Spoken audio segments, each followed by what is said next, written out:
Wendia, it's Genreen Mania. Today's video is going to be just general K-pop opinions and some light opinions on the current state of K-pop.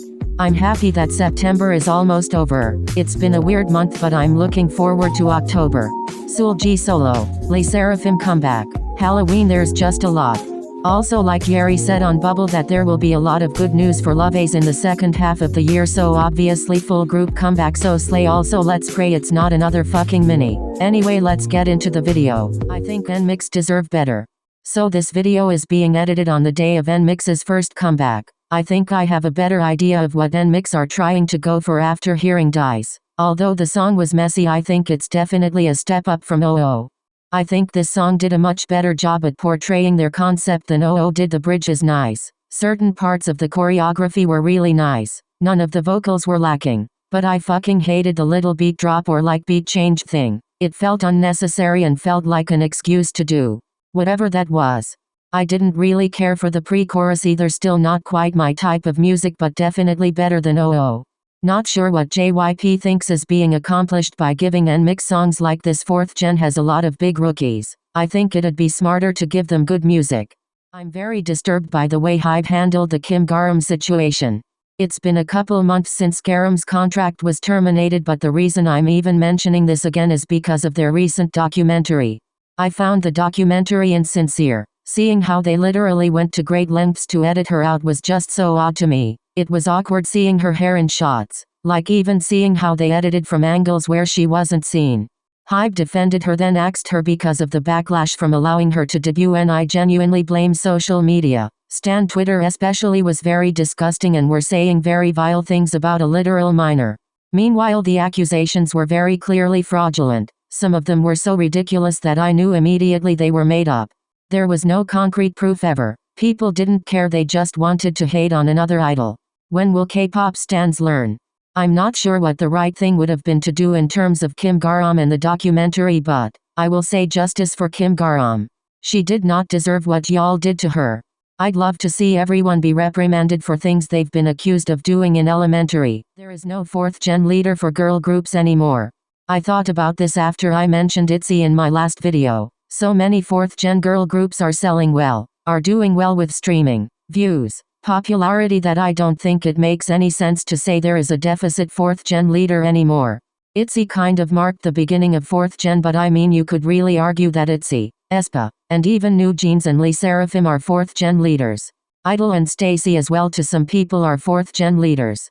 With boy groups I think it's a bit of a different story, but I won't even get into that because girl groups have really dominated 2022 anyway. Stan Bang Chan, he's so hot. I liked Shutdown by Blackpink. Although this song does not feel like a title track, I actually liked the song from first listen. It's more understated in terms of the song itself, but it's the first release I've genuinely enjoyed since Kill This Love. Doesn't have that Blackpink title track vibe, but neither did Pink Venom, and I feel like people liked that more than Shutdown.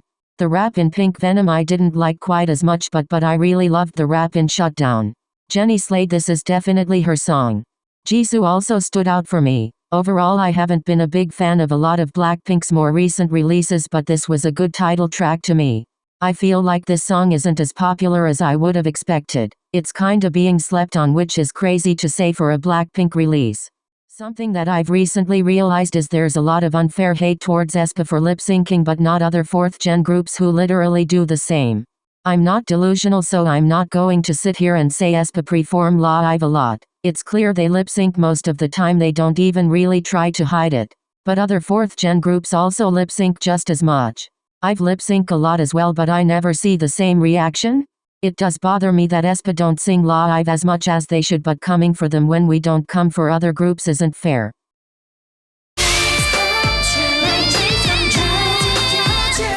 Queendom was a waste of time. This has been reiterated a lot, but I'm another person who agrees that Queendom was pointless and didn't benefit any of the groups. I think I probably would have been more into Kepler if they hadn't gone on Queendom. They were a new group and should have been doing stuff new groups do, not be on stupid fucking Nugu Queendom. I think this was also another bump in the road for Luna and a very much unneeded stop for Viviz as well. RBB was so slay. RBB is a good era to look back on for me personally as a Revelove. The line distribution was so fair. The Velvets were so stunning. And most importantly, the song was good. The song was a vocal flex for Red Velvet. They were hitting high notes throughout. There was so much range in just this one song. The bridge is still to die for and is one of my favorite. This is probably their most controversial song side from Zimzalabim, but this song is a masterpiece. A great fusion of the Red and Velvet side. The era I look back on fondly. Irene and Jenny music show moments. It was heaven. Justice for RBB. She deserved at least one music show win. I should win Rookie of Year. It's self-explanatory, like there is no question. The success they've seen this year is unquestionable. K-pop fans can and do ruin K-pop for others. It's not a crime to say a certain fandom ruined a group for you. If a certain fandom is toxic and all they do is fight, bring down others, disrespecting other fandoms, stuff like that does ruin the experience for people, and yes, like it or not, it will subconsciously sometimes affect the way you think of the group. I think Momoland are done for. I don't think they'll be able to overcome this downfall. Their releases since BAM have basically been flops. Boom was an era that I knew would be followed by a bunch of flops, and I was so right.